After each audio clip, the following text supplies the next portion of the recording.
the streets and buildings of this country sometimes looks like America. You'll be looking at the street and a building and it's like, am I in America? Is this Chicago? Before you realize you are in Nelspruit. Places like Cape Town sometimes experience 4 seasons in a day. And on a normal summer day, the sun sets at around 9 p.m. How beautiful. And another person will come up, Modi, Modi, Moa, Waru, na Waru. Welcome to my channel. My name is Bra Jones, and it's your only bra from Ghana, living inside South Africa. Hola, hola, hita, hita. Guys, if this is the first time you're coming across this channel, please consider subscribing. Subscribe this channel. Help this channel grow. Hit that subscribe button. Please, you know, this is a travel channel with me, your bra, living inside South Africa. We are exploring the beauty of this nation. We are exploring the positivity. We are talking about the good vibes of this nation. We are talking about the culture of this beautiful nation. And so please, once it still remains a travel channel, we are definitely going to travel outside South Africa to show Africa to the world. And definitely, we are going to go inside the world and then show the world to the world. And so please, I entreat you to subscribe to this channel. Help this family grow. Please join this journey and let's grow together.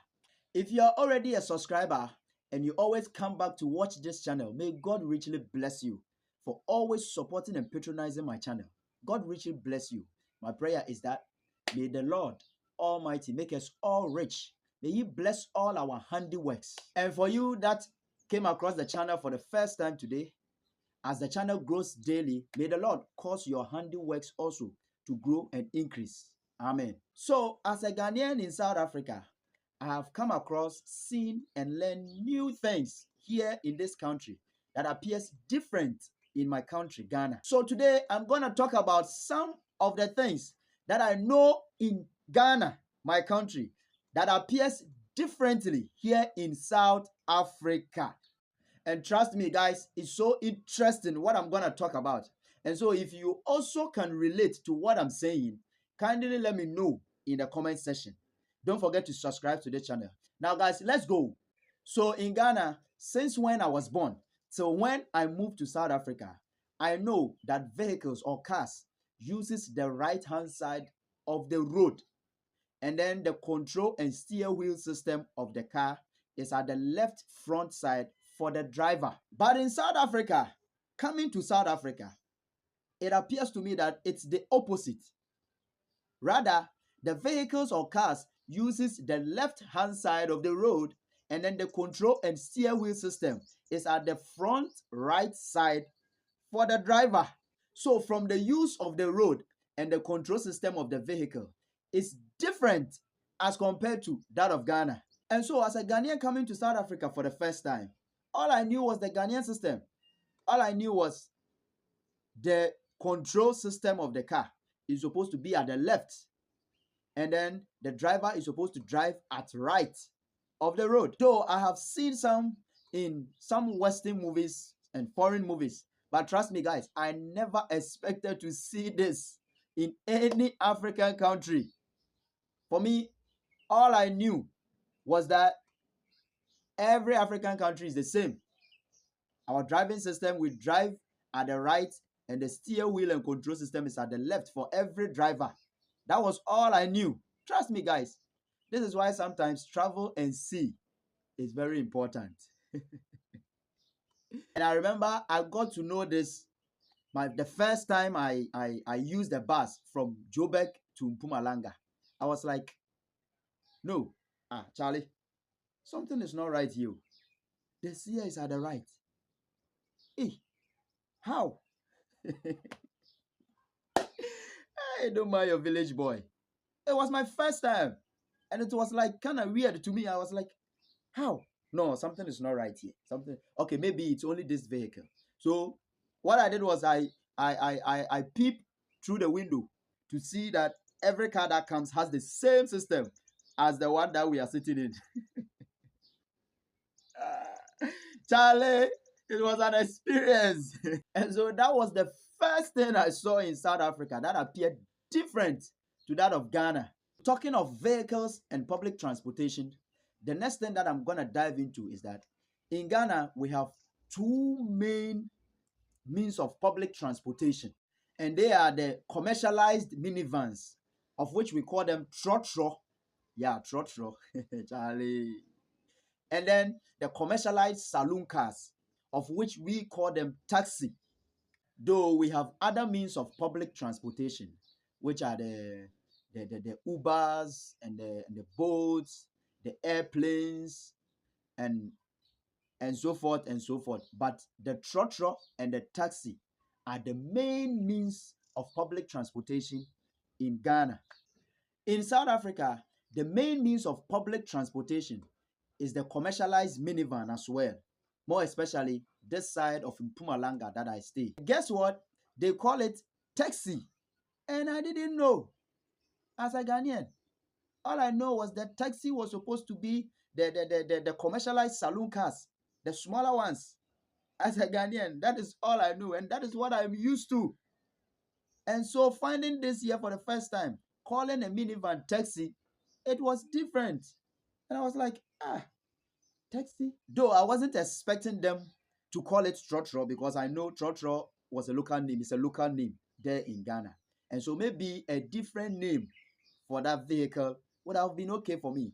But taxi, a village boy coming from Ghana, knowing that taxi is the saloon cars, the commercialized saloon cars.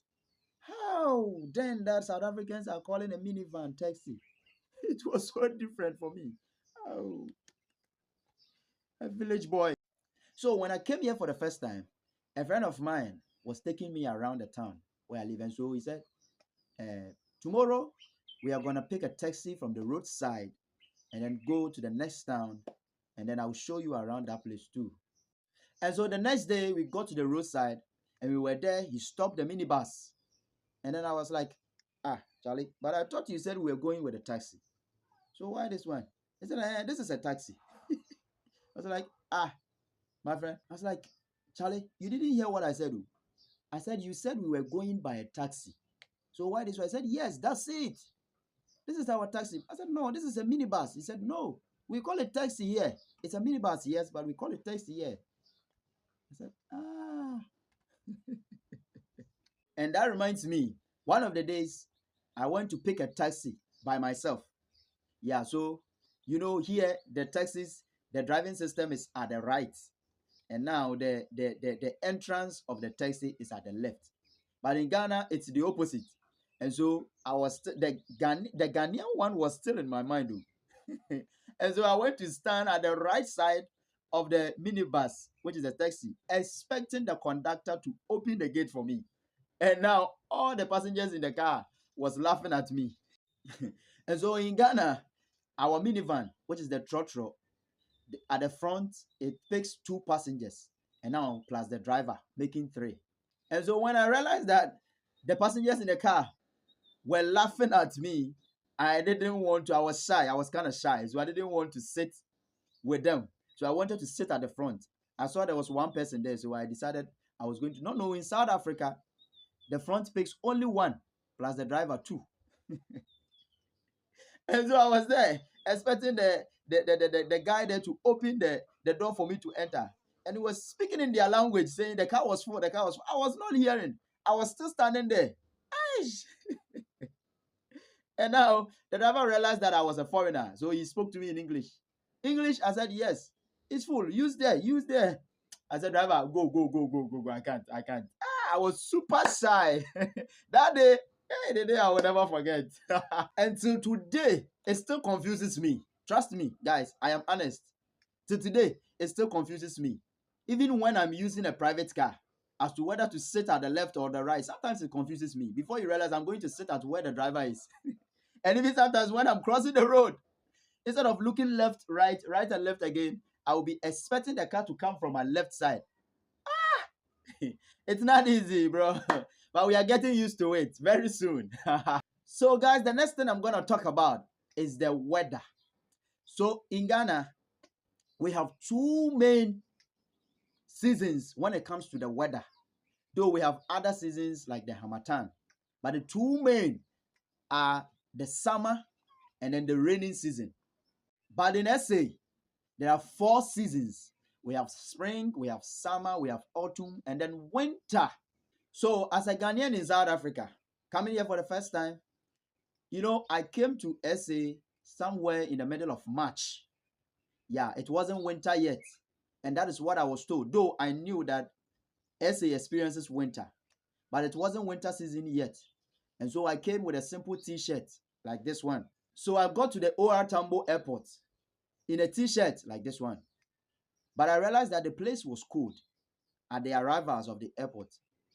The place was cold. So for me, I thought maybe they've on some AC, some air conditioning. So that is what is making the place cold. So I decided to go out and then take a fresh air. So I decided to go out expecting that outside will be warmer compared to inside. But guys, trust me, when I went out, I came back quickly inside after 5 seconds. To my dismay, the outside was colder than what I was feeling inside. And I didn't know one of the security men was monitoring the situation. Immediately I came back inside. He said, "You are feeling cold?" I said, "Yes. It's colder outside. I thought it would be warm there." He said, "Welcome to SA." But I said, "Are we in winter season?" He says, "No, it's not even winter yet." I said, "Hey." He said again, "Welcome to South Africa, my brother." Talking of winter, it wasn't easy for me for the first time. The temperature could go so low to sometimes 2 degrees and even sometimes lower than that. And as a Ghanaian, I became fed up and began to ask questions like, "Oh, Charlie, so how long will winter last?" And they are like, "My brother, we are only in June." We haven't reached anywhere. We haven't reached anywhere, my brother. The weather will be like that till maybe September or October. I was like, huh? But trust me, guys, South Africa is so beautiful and interesting. And places like Cape Town sometimes experience 4 seasons in a day. And on a normal summer day, the sun sets at around 9 p.m. How beautiful. Wow. South Africa is so interesting. This country is beautiful. Oh yeah, South Africa is a very beautiful country and well developed. The streets and buildings of this country sometimes looks like America. You'll be looking at a street and a building and say like, am I in America? Is this Chicago? Before you realize you are in Nelspruit. The next thing I'm going to talk about is traffic lights. Traffic light, yeah. So in Ghana, when we talk about traffic lights, we mean the red, yellow, and then the green light that is on the roadside that controls the movement of vehicles. But here in South Africa, they call it robots. There is nothing called traffic lights here in South Africa. When you are talking about traffic, then maybe you are referring to a road piled with cars, or maybe the cops that check cars on the road. They are called the traffic cops. There is nothing like traffic lights here in South Africa. The only thing that South Africans know traffic for is the traffic cops, of which we call them the MTTU there in Ghana. It will shock you that when you come to South Africa and you say traffic light, no one will understand you. The next thing I will dive into is that in Ghana, whenever there is electricity power outage, we call it light out or light off. Locally, we call it doomso, meaning on and off. Doom means off and so means on. So the light will be going on and off, so we call it doomso. Yeah. But here in South Africa, they call it load shedding. And I didn't know this. And so whenever there is power outage, I said I said light out. I used to call it light out, like how I used to call it in Ghana. And they were not understanding me until I came to realize that they call it load shedding. Some friends back home doesn't even believe that SA also experience power outages. And yes, they really experience it. They call it load shedding. A lot. Almost every day. This is Africa for you. I'm going to talk about the next thing. But before I say this one, I would like to make this statement. That when we get to heaven, Trust me, South Africans will lead praise and worship. In heaven, South Africans will lead praises and worship. And then maybe Ghanaians will prophesy, and then Americans will preach. I don't know for Nigerians. What do you think they will do? Someone says Nigerians will be carrying the offering basket. Is it true? Somebody said it too. I'm not the one who is saying. My fellow Nigerians, I salute you. I love you so much. And so, yes, South Africans will lead praises and worship when we go to heaven. Why am I saying this? Guys, South Africans are blessed and gifted with natural talent of singing and voice. Guys, if you are looking for natural raw talent and voices to sing, go no other place than South Africa. Trust me. Guys, I'm not talking about the amapianos and the studio works that we see and hear on social media, TV, and radio, other stuff. That is not what I'm talking about. I'm talking about raw talent with no additives. And guess where I got to find this out? It was at the cemetery, at the graveside. Can you imagine? It wasn't at the church. It wasn't at a musical fest or whatever, at a program or whatever. But it was at the graveside. That is what I got to find this out. And so I happened to find myself at a funeral. A friend of mine lost a sibling. And so I was invited at the funeral. And at the graveside, oh my God, one person will randomly come up with a song and everyone will be singing along, blending with beautiful harmony. Oh my God. And the moment the song ends, another person come up with another song. And oh my God, it's so pleasant to the ear. Wow. South Africa, even at the cemetery. And for me, I'm a keyboardist. I'm a musician. I play for a church here in South Africa. And so I found that to be so amazing and so touching. It was like as if they gathered somewhere and then rehearsed. And then it was like they knew what they were coming to do. But no, this was a random something. They didn't know each other. And it was so beautiful. And some of the songs were Liamule Bua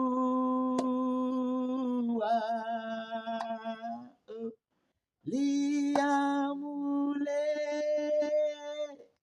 Bua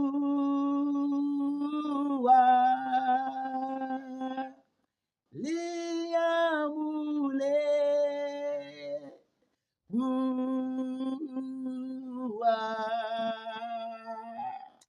Modi Moaru. And another person will come up. Modi Moa Waru na Waru. You thought I don't know how to sing a South African song, ne? I am learning. Actually, I'm learning. I'm trying. Morella di Teto. Charlie. We are doing well. Yeah. I am even planning of getting a South African name. I don't know whether I should call myself Tabo or Temba or oh, I love South Africa. I love this country. At the graveside, the blend of Christian songs and traditional songs was so amazing and so pleasant to the ear. Especially the voices, the BVs, the backups, the harmony. It was so very much so touching. And it's not like that in Ghana. There though we do sing at the graveside also, but it's not like how it is done here in South Africa. There in Ghana, a little bit of singing and maybe praying and a lot of drama, you know. Brother Bernard, have you seen that video? Do you know that Brother Bernard video? Let me go and show you. This is it. Hey, Brother Bernard! That video was made in Ghana. Yeah. So these are some of the things that we see most at our gravesites. Everyone love the dead, man. So guys, the next thing that I'm going to talk about is electricity switch socket or plug system here in South Africa. So I don't know where you are watching this video from, but in Ghana, this is how our switch electricity switch and plug system looks like. 3 square hole type. Understand? They are square. 3 like that. But here in South Africa, it's different. They use the 3 round hole plug system. And so it's different here. So I don't know where, in case you want to visit South Africa, and when you are coming, you have to prepare. Because when I got here for the first time, I found it difficult charging my gadgets. You know, when I was charging my phone, I found it difficult. It took me days before I was able to get a socket or a plug to charge my phone. So you see, this is what happened. In Ghana, ours is it's square. You see how this one is? Yes. I brought this charger from Ghana and it is to the phone that I use. Yeah. So it's square. But here in SA, they have the round ones. They are like this. They will be like this. This is SA's own, and this is Ghana's own. I don't know how. Let me bring it closer so that you see. Yeah. And so when I came here, their holes were round, and so this one couldn't fit inside. And so it took me days. Now I got to a shop, and then now I got to found this one. And even this one, you see the holes here, they are small. And so this one can't still fit. And so I had to get this one, buy this. Can you imagine? And so now I face this one here. I feel this here. Let me bring it closer. Before I'm able to put this one, now I can get, this one has the square distance. So now, you see the wahala, charging one phone. You see, so it's also different compared to my country's own. So I found this to be different. I find this to be different. So in case you are coming to SA, I don't know where you are coming from, SA. I don't know the plug and socket system there in your country. In case you are coming to SA, you'll find this different. So prepare. If you have the round ones already selling in your country, you get them and then you bring them here. And another thing is, way back in Ghana, these ones, we call them multi-socket. Yeah, they are multi-socket, you understand? Yeah, different sockets there. But here they call it twin plug. South Africans and pronunciation. Twin plug. There in Ghana, we say twin plug. Or plug, twin plug. Yeah, so that's how they call it. So it's also a different thing. Yeah. This is why travel and see is always a good thing. Guys, we need to travel. May God bless us so that we have money and we'll be traveling around the world to see things and experience new stuff for ourselves. So thank you, guys. This is where we draw the curtain. And so by any means you found this video interesting, kindly consider subscribing. And then don't forget to go to the comment section and then tell me whatever that you think about this video. And if this is the first time you're coming across this channel, kindly consider subscribing. Subscribe to this channel for me. May God bless you. May God bless us all and make us all rich. Remember that the Almighty God has created this earth and has given you power to create your own space out of it. Thank you. Till we meet again in the next video. Bye-bye.